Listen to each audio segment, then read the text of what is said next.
En los próximos días ocurrirá algo muy relevante para lo que es el ámbito de la economía, el mundo de las finanzas y el establishment, porque se lleva a cabo la edición número 12 del LATAM Economic Forum, que se lleva a cabo el día jueves 28 de mayo en el Golden Center del Parque Norte de la ciudad de Buenos Aires. Este evento está organizado, mejor dicho, por Research for Traders, junto a la Fundación de Acción Social de Jabad, y a lo largo de sus 11 ediciones previas reunió, escuchen bien, a más de 8.000 asistentes. La persona que lleva la batuta de ese evento es el señor Darío Epstein. ¿Cómo estás, Darío? ¿Qué tal? ¿Cómo están?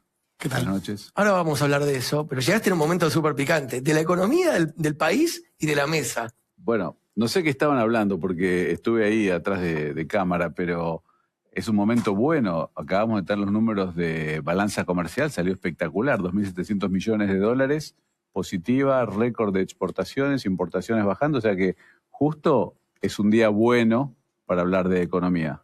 De economía. Vos es que estaba repasando un poco, sos un tipo muy conocido, pero... Por mi madre y mis hijas. También.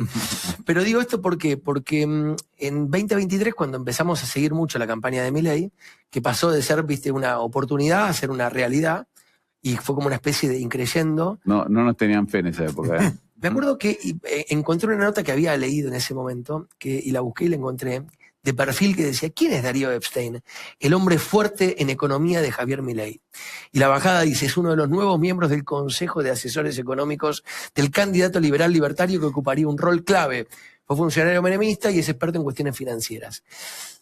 Y bueno, derecho para el Ministerio de Economía. Fue gratis eso, yo no pagué. No pagaste.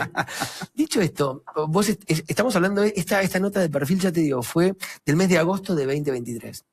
Parémonos en casi junio de 2026. ¿Qué puntaje, qué análisis, qué podés decir de estos primeros 2 años y medio de la gestión económica del presidente Milei? Empezamos fácil. O sea, no es que me digas, ¿qué tal la inflación? ¿Me puedes resumir 3 años en 30 segundos? Un momento viral. Bueno, Darío, un momento viral. Sí.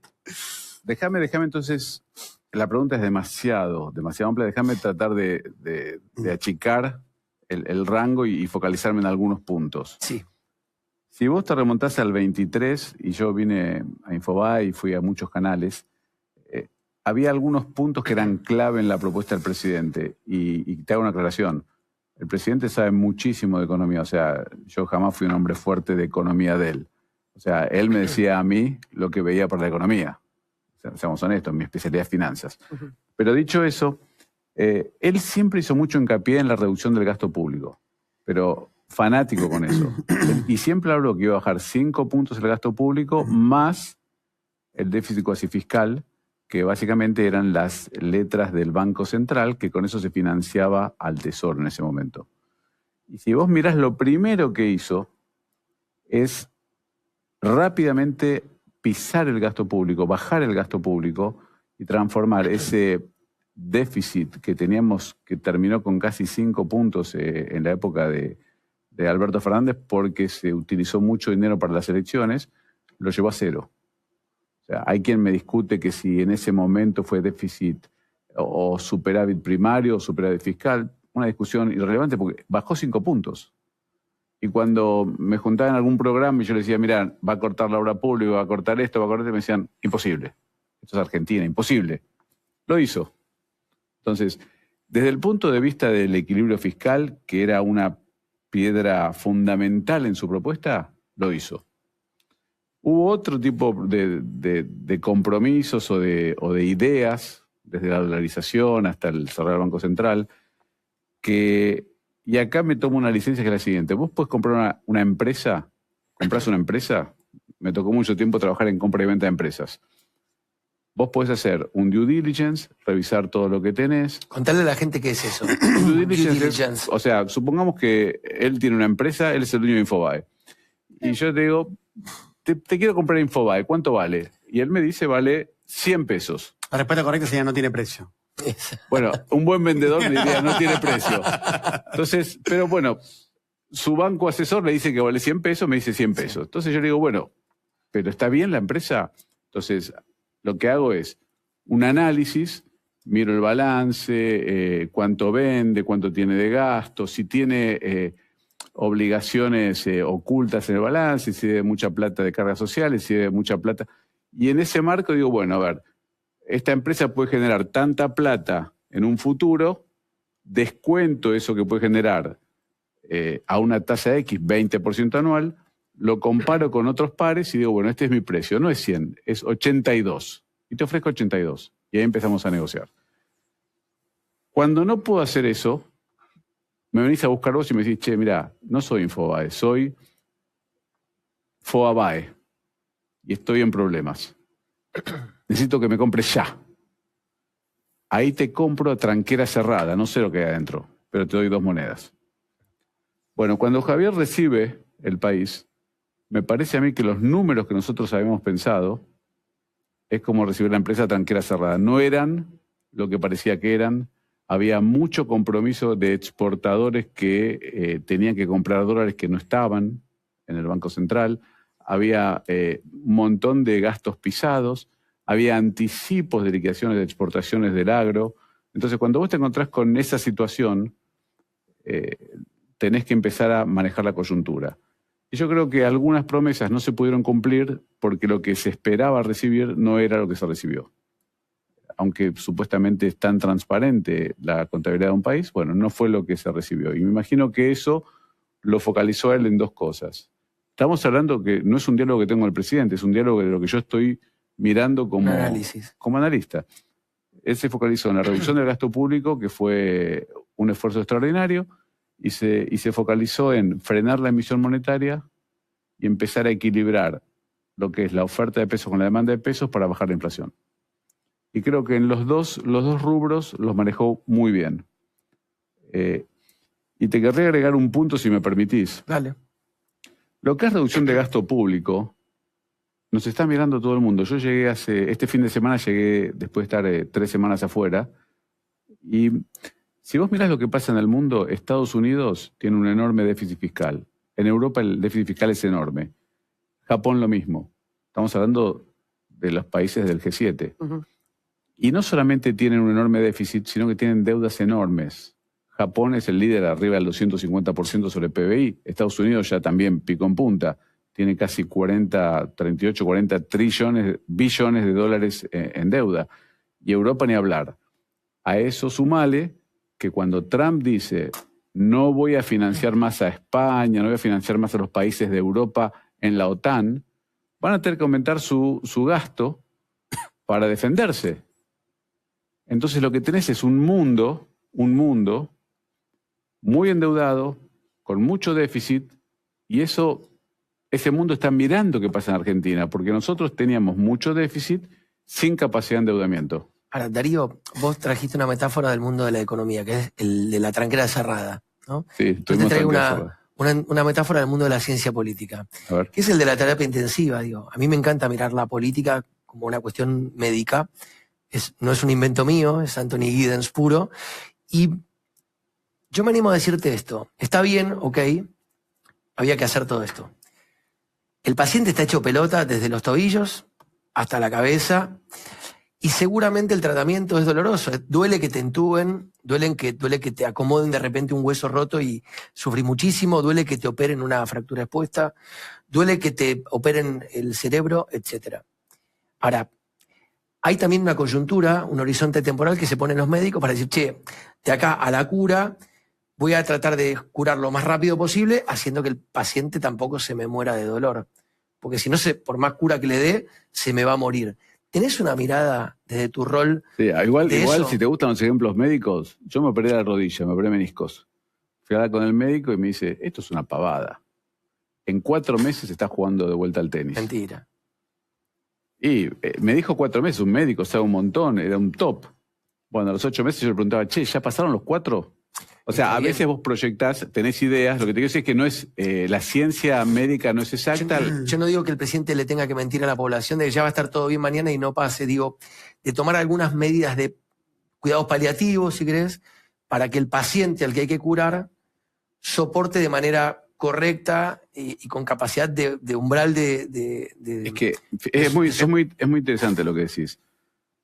Y yo creo que eso me remonta a cuando ganó Mauricio Macri. Cuando asume Milei no tiene reservas y no tiene acceso a los mercados voluntarios de deuda. En general, cuando es un cambio tan radical, es cierto lo que vos decís, parte de la población no encuentra cómo hacer pie. Algunas empresas o pymes o industriales o comerciales o textiles, si querés ponerlo por rubro, no se encuentran, todavía no encuentran cómo hacer pie. Y en general, para hacer estos cambios es bueno tener una red de contención. ¿Qué es esa red de contención? Reservas o capacidad de endeudamiento. No estaba. Tuvimos que hacerlo, el presidente tuvo que hacerlo a los ponchazos. Y ese esfuerzo que está haciendo la sociedad hoy, que es duro porque nadie prometió que esto iba a ser un jardín de rosas, supuestamente en un futuro vas a tener más inversión, más empleo, tus hijos van a tener una educación mucho mejor, muy superior a la que tienen hoy, y van a conseguir mejores trabajos y mejor remunerados. Ahora, si vos me decís, che, esto es en 2 meses, esto es en 10 meses, la verdad que no lo puedo decir. Lo que sí te digo, por ejemplo, que yo me equivoqué, porque yo pensé que después del esfuerzo fiscal que se hizo, a esta altura íbamos a tener un riesgo país en 300, 350 puntos, y íbamos a tener acceso a los mercados voluntarios de deuda y iba a facilitar todo. Pero para Darío, ahí te hago un punto, porque vos te dedicas a finanzas y la realidad es que la pregunta es ¿por qué no quiebra, por más que lo haya hecho, esos 500 puntos básicos? ¿Qué lectura haces más allá del shock externo, más allá del ruido de la guerra? Es difícil contestar eso porque la verdad que yo creo que el ministro Caputo está haciendo básicamente, él tiene un diálogo muy fluido con los mercados y yo creo que tiene más que ver con nuestro pasado y nuestra incapacidad de cumplir los compromisos que con lo que están haciendo hoy. O sea, lo que me está diciendo es, ok, te portaste bien 2 años, sos un campeón, pero venís de 70 años de cagarnos la vida. Entonces, bajemos un minuto, vas a volver a tener, acuérdate que cuando asume Macri, y lo hago a referencia a Macri porque está el ministro Caputo ahí también, el mercado se anticipó y lo llenó de plata, bueno, en este momento te dicen, en lugar de anticiparte sujeto a que vas a cumplir con las cosas, te dicen, no, pará, quiero esperar y ver. Y hay muchos inversores que quedaron dolidos también, Darío, una pregunta. En este proceso, y un poco lo tocaste en la pregunta anterior, que 3 sectores de la economía huelen y todos los demás sufran. Que en las ciudades el empleo en privado de calidad sea muy, muy difícil de encontrar. No digo que no hay, digo, es muy difícil. Que sea tan duro llegar a fin de mes, que el ingreso privado y el ingreso disponible haya caído. ¿Es parte del plan o es un efecto del plan? No, es una consecuencia de bajar el gasto. Cuando bajas el gasto, este país estaba acostumbrado a vivir de exceso de gasto, que haya plata en la calle, el plan platita, el plan... Bueno, sí. Cuando vos cortás eso para tener equilibrio fiscal y tratar de ser un país que encuadre dentro de lo que es un país emergente, porque ni siquiera somos emergentes para las clasificaciones de riesgo, somos un país que no somos ni emergente, estamos en frontera para acción, o sea, somos un desastre. O sea, esto es una consecuencia de tratar de enderezar... Standalone es la standalone es la... afuera de frontera. Sí. O sea, ni siquiera frontera. Bueno, gracias por me olvidaba. Entonces, la realidad es que esto no es algo buscado o algo deseado. Esto es consecuencia de que tenés que hacer un apretón monetario y en el gasto, y hay cosas como la obra pública que son realmente, que movilizan mano de obra, que esto es una consecuencia del ajuste que está haciendo. Ahora, dicho eso, tenés 3 sectores que te movilizan, sí, que son energía, que es minería, que es el campo. Fíjate que el campo está aumentando muchísimo. O sea, si vos mirás el número de hoy, gran parte lo explica la energía y gran parte del campo. Y nosotros veníamos con déficit energético y con el campo que le pagabas 300 pesos el dólar cada vez que exportaba, un dólar que en el mercado paralelo valía 1000 mangos. Entonces, la verdad que... Pero bueno, dicho eso, es cierto que digamos que hay una economía en distintas velocidades. Es cierto que se está sintiendo, o por lo menos que lo que yo veo, que hablo con las cámaras empresariales, lo están sintiendo bastante, pero también creo que si vos mirás países como China, China sacó 400 millones de personas de la pobreza a través de la exportación. Si Y si me decís, no, mira, pero China exportaba manufactura y nosotros tenemos minería y petróleo, bueno, miro a Canadá y miro a Australia. O sea, lo que está claro es que si si el gobierno no ordenaba los números, y esto hubiera pasado gane quien gane. Si ganaba Massa, hubiera tenido que ordenar los números porque no había más plata. Pero por ahí me expresé mal. ¿El objetivo es esta estructura económica con tres sectores y el resto que se arregle? ¿O es este no es un dolor de parto, digamos? No, yo creo que el objetivo del presidente es un país que crezca muchísimo, que sea Alemania dentro de 2, 3 décadas en materia de ingreso per cápita, pero eso lleva un tiempo y ese tiempo es que vos cuando endeudaste el país para gastar más plata, endeudaste generaciones enteras. O sea, no voy a pagar yo la deuda. ¿Esa deuda no la tomó Caputo como ministro Macri? A ver, Caputo tomó una parte. Suponte que tomó 40, 50 mil millones de dólares de una deuda de 400.000. O sea, venimos con muchos años y muchos años y muchos años de endeudarnos porque nadie estuvo dispuesto a gastar menos de lo que recaudaba. Bien. Esa es la realidad. En tu casa no lo puedes hacer. Lo haces 10 meses, después te echan a patadas. Darío, pensaba esto mientras te escuchaba. ¿No hay también, tal vez, es una hipótesis, quiero escuchar tu opinión, un problema entre la teoría y lo que se está viendo hoy en la práctica? ¿A qué me refiero puntualmente con esto? El gobierno dice, nosotros vamos a mantener el superávit fiscal, lo vamos a emitir para gastos corrientes porque eso es básicamente una situación que genera inflación. Y nosotros venimos a combatir la inflación. Bien. Eso también ha generado que se produzca una caída importante del consumo masivo. Ha caído la recaudación por IVA, también ha caído la recaudación por ganancias, ha caído la recaudación en general. Como cayó la recaudación en general, para poder mantener, y el gobierno no quiere incorporar más impuestos, como cae esa recaudación general, el gobierno, por decisión de Toto Caputo, dice, tenemos que recortar, de vuelta. Entonces recortan 2,5 billones de pesos, que fue lo que conocimos hace una semana y media. La pregunta entonces, con esta introducción es, ¿no está el gobierno en un círculo descendente del que cada vez se complica más? Un círculo vicioso, decís vos. Pero para abajo. Sí, lo que como una espiral. Un downward spiral, así se dice en inglés. ¿Se entiende por qué te lo planteo? Entiendo lo que estás planteando. Mirá, si vos mirás los números fiscales, y ahora vamos a finanzas públicas, el consumo está volando. O sea, lo que pasa es que se calcula desde el lado o sea, vos mirás las variables desde el punto de vista macroeconómico, el consumo está subiendo. Consumo privado. Privado. Sí. Ahora, cuando querés ir al día a día, tenés todavía una serie de efectos que te complican. Claro. Y que tenés que seguir resolviendo. O sea, lo que está pasando, que, a ver, por lo que yo recuerdo del presidente, no tengo ninguna duda que no va a torcer el rumbo. Si me estás preguntando si él podría hacer algún paliativo, él va a seguir con su política de déficit fiscal cero o superávit. Ahora, pero dicho eso, hay todavía muchos elementos que tenés que reestructurar y trabajar.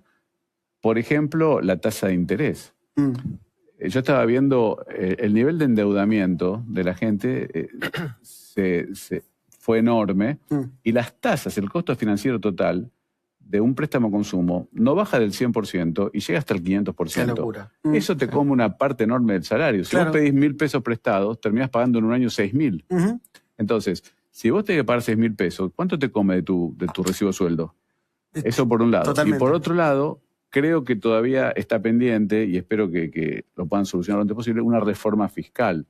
Porque todavía tenemos 160 impuestos y todavía es carísimo la administración de tus activos con respecto a los impuestos que se cobran en Argentina. Y encima, en las provincias y en las intendencias te cobran ingresos brutos o te cobran higiene, que es carísimo.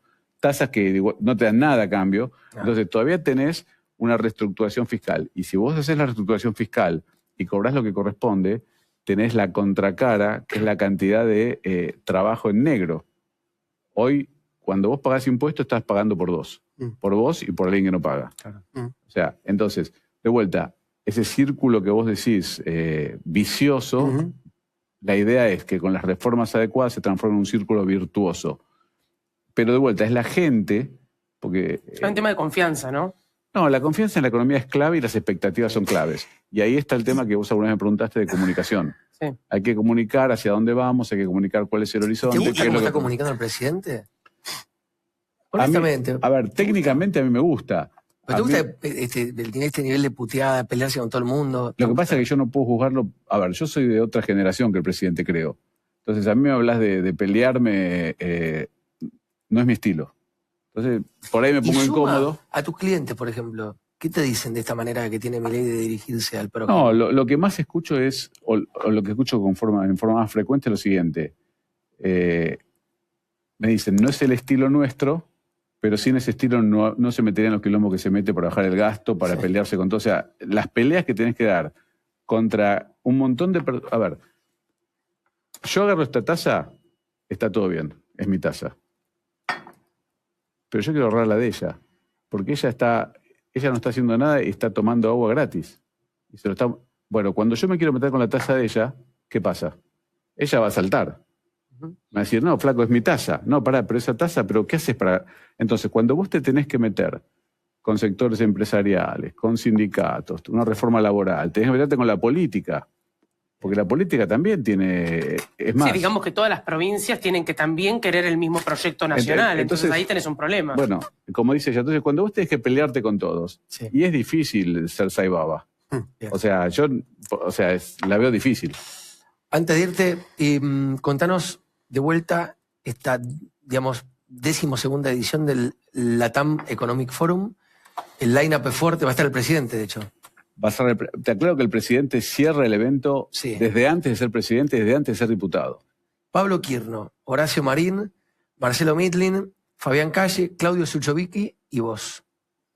Sí, yo me anoté porque soy dueño de la pelota. 28 de mayo, dónde, cómo ir, etc. Es en Parque Norte, Sí, pero lo que quiero contarte es lo siguiente, lo hacemos hace muchos años ya, sí, y es la forma de recaudar fondos. Viste que uno habla de ser solidario. sí. Bueno, nosotros no creemos en la solidaridad con la plata del Estado, pero sí creemos en la solidaridad con la plata nuestra. Sí. Entonces lo que hacemos es, juntamos un buen grupo de oradores, que todos vienen gratis, son los primeros donantes del evento, invitamos sponsors, cada persona que asiste compra su entrada, Sí. y todo eso es una donación que se hace. Parte va a una organización llamada Yela Deinu, que saca chicos huérfanos de la calle, parte va al Hospital Gutiérrez, y nadie de los que organizamos toca plata. El sponsor o el que compra la entrada va directo a las fundaciones. Nosotros no queremos manos porosas, como dice el amigo Milei. Directo. Entonces, eso por un lado. Y por otro lado, lo que vamos a hacer este evento, le cambió un poquito. Siempre poníamos un panel de política, Sí. pero bueno, yo pensé que este año no iba a ser un año político porque no hay elecciones y bueno, es un año político. Pero lo que estoy tratando de hacer es lo siguiente. Le pedí a Quirno que sea al canciller, que espero que pueda venir porque tiene múltiples obligaciones. Y tanto él como Fabián Calle, que es un experto Fabián es un crack en geopolítica. Amigo de la casa. Amigo de la casa, bueno. Un crack en geopolítica. Quiero que cuente lo que está pasando en el mundo, porque hay un cambio en el mundo y por ahí es tanto más importante que contar lo que pasa en la política doméstica. Ese cambio en el mundo es tremendo. Suchovicki siempre va a ser un optimista del gol que nos va a contar lo que pasa en la economía. Y le pedí tanto a Marín como a Midlin hicieran que por favor nos cuenten en qué están invirtiendo y dónde ven el crecimiento de Argentina. Porque la verdad, una cosa es que lo cuente un economista o un politólogo, otra cosa es que lo diga el tipo que está poniendo la plata arriba de la mesa. Entonces me interesó mucho y por suerte los dos accedieron. Y bueno, el presidente va a cerrar y no tengo la menor idea de lo que va a decir el presidente. Va a ser una sorpresa. Jueves 28 en Parque Norte. Jueves 28, 8 de la mañana empezamos la registración. Tempranito. Y bueno, espero que algunos de ustedes puedan venir. No, después Estamos después te invitados. manguemos la ¿Estamos entrada. invitados? Perdón, tenemos más de 200 periodistas todos los años. Ah, excelente. bueno, perfecto. pero A mí no me la llegó, invitación. A mí no me llegó la invitación, pero... Yo ya estoy ahí. Claro, yo ya estoy. yo Pero con gusto. Con gusto. A los de economía Darío. invitan a lo que hacemos política. Lo que vamos hace 12 Darío, años. ¿dónde? Perdón, estamos invitando a algunos diputados, embajadores, ministros. O sea, si Bueno, después estás en escríbeme. política, tienen Darío, que venir. salvo que nos estén discriminando a los que hacemos política, que no hay ningún problema, pero Claro. hagámoslo, Ojo, tan hagámoslo mal no público. está igual. Finanzas, Hagámoslo público, nada más. Sincerémoslo. Pará, me comprometo. ¿Querés ser moderadora? Sí. Es gratis.